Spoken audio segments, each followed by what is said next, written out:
Batman's butler, Alfred Pennyworth, has been the Joker all along? Number 1. Alfred is the Joker. I'm sure you're already begging to know why. What on earth could cause Bruce Wayne's most cherished friend to become the most bitter and sadistic villain he's ever faced?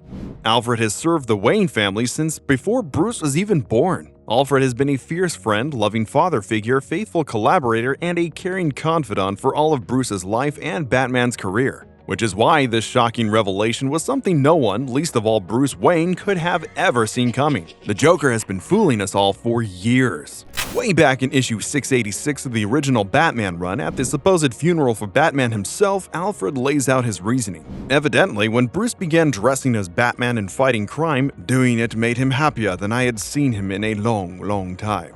The black moods that had started when his parents were killed receded. He smiled sometimes, and then the smile began to fade. He was moving away from me, away from the world, and the black mood was taking over. And as Bruce began to grow more and more depressed, Alfred only became more concerned for his ward. Eventually, one night, while meeting an old acting friend, Alfred confided in his friend. "I need something to intrigue, Master Bruce. Something crime-related. I was thinking about riddles. Would you deliver them?" "The riddles," Alfred says, "were my idea. The costume was his." And thus, if we're to believe his tale, Alfred and his friend created the supervillain the Riddler from thin air. Everything was a trick to keep Bruce Wayne from sinking too deeply into his own despair. Finally, as Alfred tells us, Master Bruce was a new man. And when the black moods came upon him, I would call in friends, and it would help for a while. But even though Alfred's plan had seemed to succeed, it helped, he says. It did not help enough. Eventually, the butler realized, what Master Bruce needed was a Moby Dick for his Ahab, a Moriarty for his Holmes, and so, regretfully, I did what needed to be done. It was then, he tells us, that Alfred himself began dressing up as the Clown Prince of Crime, determined to keep Bruce going by concocting schemes and master plans for Batman to foil. Those were the glory days, Alfred remembers. Master Bruce came out of his shell. The game continued. Once or twice a month was enough to keep him interested and awake and alive. Though there are many impossibilities in this story, which we'll discuss later in the video, we'd be lying if we said it wasn't an extremely compelling explanation for the many colorful capers and criminals Gotham has become home to since Batman's rise. It certainly gives an enthralling and tragically powerful story as to why Alfred would feel it necessary to commit such a hoax. One of the best parts of this story is how it ties together how Batman came to be Bruce Wayne's lifelong struggle with depression. Throughout Batman's history, this connection has so often gone ignored or unexamined. But this wild and unimaginable confession from Alfred leads us to a number of questions, the first of which being, what would Batman do if he found out Alfred was actually the Joker? Which is almost as important as asking yourself why you're not subscribed to Plot Armor Comics with notifications on. Then go ahead and hit that like button while you're at it. Number 2. Alfred betrays Batman. Alfred indeed admits that nothing good lasts forever, and even in his folly, he was still a remarkable detective. Not just remarkable, for a fact, even if his capers were all concocted, Batman would still be the world's greatest detective. When Bruce found Alfred's Joker supplies, as the story goes, a great argument ensued. "You're saying it's all been a lie? Everything I've done, all a lie?" Bruce yelled at Alfred, who calmly responded, "Not at all, sir. If you believe that you are fighting evil, then you were indeed fighting evil." And though once his duplicity was revealed, Alfred begged Bruce that perhaps it might be best to let it end now. It was clear that Alfred had made Bruce's need for an alter ego stronger by putting so much into the Batman myth. "Alfred," Bruce told his butler with a steely look in his eye, "it doesn't end. I'm still Batman. Even if all the evil I fought was a lie, I don't have a choice. I keep fighting." Now, in Alfred's retelling of things, this is the moment where Bruce realizes that he's been duped for most of his entire adult life. And I think we can all agree that considering the size and scope of Alfred's lies, Bruce takes the news pretty well in this particular version of events. But in reality, this news would warrant far more shock, awe, and likely anger on the part of Batman than he shows in Alfred's story. If Alfred was truly behind not only the antics of the Joker, but the creation of Riddler, Penguin, and any number of other supervillains in Batman's rogues gallery, he'd also be responsible for countless deaths across many years. After all, the Joker's schemes were not simply harmless pranks or victimless bank robberies. We're talking about one of the most vindictive, sadistic, and terrifying villains the DC world has ever seen.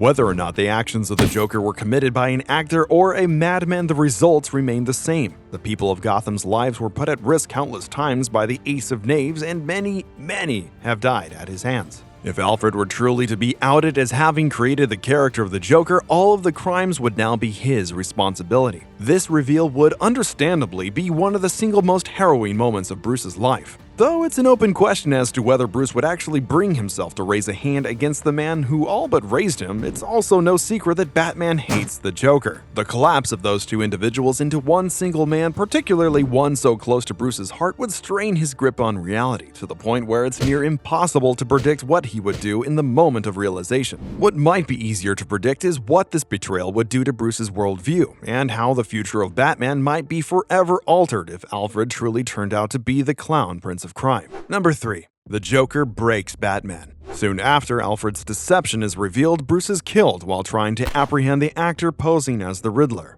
But if we applied this grandiose deceit to the prime DC continuity, how would Batman's life and legacy change after realizing Alfred's far-reaching fraud? Batman is known to be one of the most secretive and distrustful superheroes, and throughout his history, the Bat has often had trouble balancing his need to be cynical with his need to be honest with his friends. From Robin to Superman, none who have gotten close to Batman have done so without years of proving themselves to him and slowly but surely gaining Bruce's tenuous trust. None, that is, save for Batman's trusty butler. In fact, if Alfred was really the Joker, the only reason the trick would have worked at all was because Bruce trusted his butler completely. It wouldn't be an exaggeration to say that no one besides Alfred could possibly have pulled the wool over the Dark Knight detective's eyes so thoroughly, because none have as close and unsuspicious a relationship with the Bat as he does. But if Batman's most loyal and trusted companion were to be uncovered as an imposter and a murderous psychotic one at that, the weight of the reality would likely shut down Bruce's ability to trust another living soul for good. There would be no Robin without Alfred, even though the butler was at first reluctant to bring the child into the fight.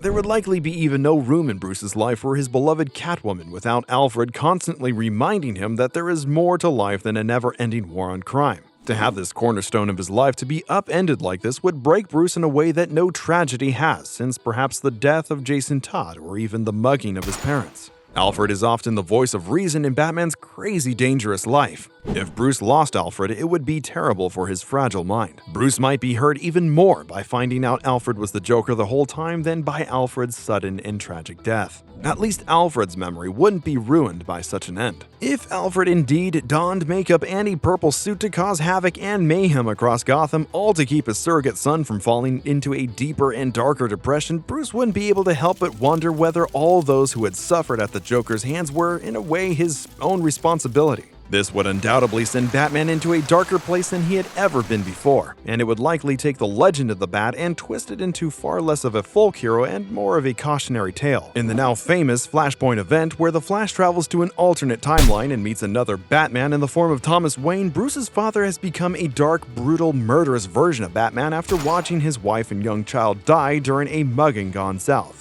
It seems likely that after losing Alfred in such a horrible manner, Bruce's Batman might go the way of his father's, becoming less merciful, less honorable, and crossing lines that he would never otherwise cross. It's possible that this would fundamentally change the relationship Bruce has with other allies he currently enjoys. It's unlikely that good guys like Superman and Wonder Woman would let a vigilante who kills people join the Justice League or even operate within it at all. In this bleak scenario, Batman may find himself confronted with some of his most trusted allies. Even his former sidekicks would likely not be able to sit idly by as their mentor turned darker and darker. Though the shock of Alfred's betrayal may also weigh heavily on the Bat family's shoulders. I mean, who knows what Dick Grayson, Jason Todd, Tim Drake, or even Cassandra Cain might become if Alfred were ever revealed to have been the Ace of Knaves all along. Undoubtedly, the entire Bat family would be turned upside down by this sudden and unimaginable betrayal in ways that no one could possibly predict. All of which brings us to the most important question of all. Number 4. Could Alfred be the Joker? DC does not regard the revelations of Batman issue 686 as canon. This makes sense, as not only does Alfred frequently appear in the Batcave during attacks being actively carried out by the Joker, but he's even been personally taken captive by the Joker before, all but proving that the two men are separate and disparate entities.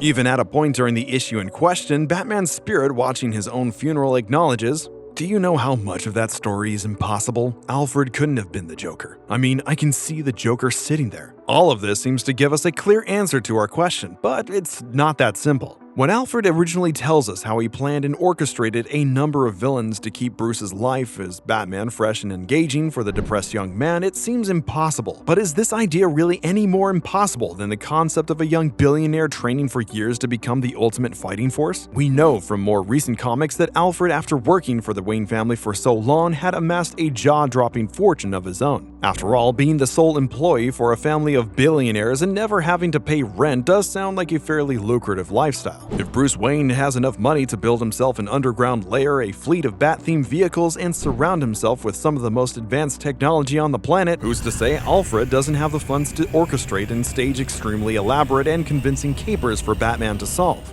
At the end of the day, although unlikely, Alfred could have been living a terrible double life since the early days of the Batman. But there's another angle to consider. After all, the Joker is the most sick and twisted villain that Batman has ever faced. Playing the part of Batman's most trusted advisor seems to align most perfectly with the Joker's malicious MO. We've already discussed how this realization would all but break the Bat once and for all, and isn't that exactly what the Joker has always hoped to accomplish? Indeed, there are compelling reasons to believe that. While it seems unlikely that the Joker is a part being played by Alfred, perhaps Alfred is a part being played by the Joker. So what would the Joker get out of being Alfred? We've already seen what reasons Alfred might have for dressing up as a psychotic clown, but what reasons would the Joker have for pretending to be Batman's most trustworthy ally? The benefits of keeping your enemies close may seem obvious at first glance, but the idea kind of falls apart upon closer inspection. In order for the Joker to hide in plain sight as Batman's butler, he would have had to have known all of Batman's inner workings, plans, and possible outcomes. Even more than that, Alfred has the highest clearance of any member of the Bat family, meaning that the Joker would then have access to everything Batman ever created, considered, or carried out. Every single one of Joker's master plans would have then failed on purpose for the sole protection of his double life as Bruce's butler. But what's the point of a double agent if their intelligence is never used? It makes far more sense for Alfred to be intentionally failing as the Joker than it does for the Joker to be intentionally failing to protect his secret life as Alfred. So what do you think? We'd love to hear your thoughts in the comments down below. On behalf of Plot Armor Comics, I've been Morse Code and you've been awesome. Thank you so much for watching and we'll see you in the next video.